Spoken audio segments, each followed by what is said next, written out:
What's up, YouTube? Capital G here. Got a cool ABC duel for you guys to check out. The theme of this duel is wasted opportunities and wasted efforts because, man, sometimes you gotta maximize the potential of your plays and really of the cards that you open with. I feel like this player at the bottom, the ABC player, is not quite going to do that, even though he is going to make an incredibly strong board. It looks really nice on paper, but just in practicality, not so much because he doesn't use his cards appropriately. Then at the top we've got a crazy lord deck, I guess you could call it, because we got time lords and then we have dark lords. You don't generally see these decks combined because they don't really they don't function similarly at all. Like, time lords work best as removal and they have a lot of burn cards. Dark lords are completely different. They're dart based. A lot of times you see people run things like a Lord of Darkness, and I don't know, it's just kind of a weird mix, especially considering that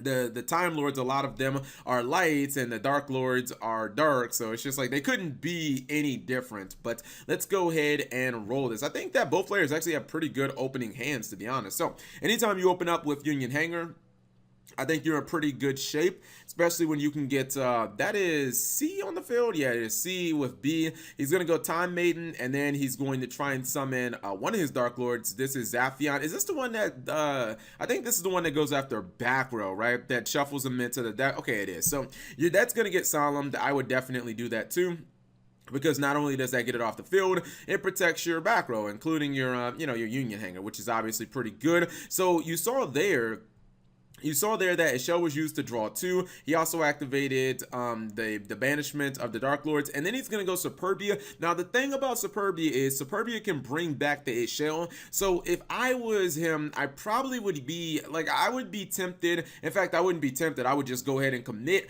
the Solemn Strike on the Superbia effect. Now, your opponent still has 4 cards in hand, and you do know that, potentially that some of them could be Time Lords, as they've already revealed to you they're playing Time Lords as well as Dark Lords. The question is, do you believe your opponent has a Soul Charge or a Monster Reborn? Because, yeah, they can just activate Superbia again if you strike it, but if you don't, then look what you're allowing them to do. You're allowing them to get a +1 with the Ishel. Then Ishel sends the banishment back to the deck, and then that gets another card, which is Dark World Rebellion, or excuse me, Dark Lord. I was gonna say, I said Dark World, but I feel like the strike should have been used there, because then you would have an open field right here, and you might actually just be able to OTK rather easily. Now you're going to see ABC make a pretty excellent pop off, I would actually say, because you start with Cleave Genius, which, it's not a bad way to start. It kind of makes sure that you get a Link monster on board and Rebellion can't target it. That's nice. It's looking a little weird here as you see Proxy Dragon. I don't even think ABC run that card anymore, especially he tries to blow up the Proxy Dragon, but B sacrifices itself to keep it alive. Goes for SkullDread, which did not actually get the draw effect, but it's cool. He's pressing on. He's going to summon that A from his hand. Goes for Bujin Tsukiyomi in attack mode. I never see that card in attack mode, but whatever.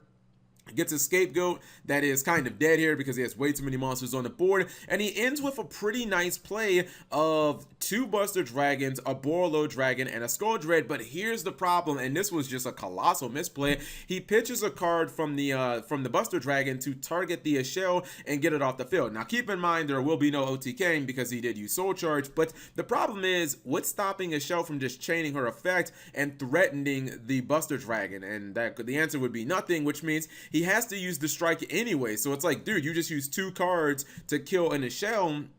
You basically went -1 when you could have last turn just use your strike. Your opponent would have had an open board and you wouldn't have had to worry about it, and you'd still have that Scapegoat in hand for your Buster Dragon. And this is why that it just doesn't work, because now he summons the Sandion, and he also has another summon off a Time Maiden for Mantion, and both of these cards do burn damage, so doesn't matter. You can't stop them both, and that is GG no Re. This is the one that does 2,000 damage, and then this is the one that actually bounces all your opponent's monsters and then does 300 damage for each one. So if either one of those cards resolves, he automatically loses the duel. But I felt like he just mismanaged resources. Definitely should not have actually used the Buster Dragon on There's no way the Buster Dragon should have been used on the Ishel. If nothing else, Ishel wasn't a threat to attack over anything. It was 2,500, and every monster on the field, including the SkullDread, was way stronger than that. So I don't really know why he did that, but yeah, definitely a wasted effort. Hopefully you guys enjoyed this short duel. If you did, give the video a thumbs up. Thank you guys for watching as always. Subscribe if you have not already, and turn on that notification bell for daily videos.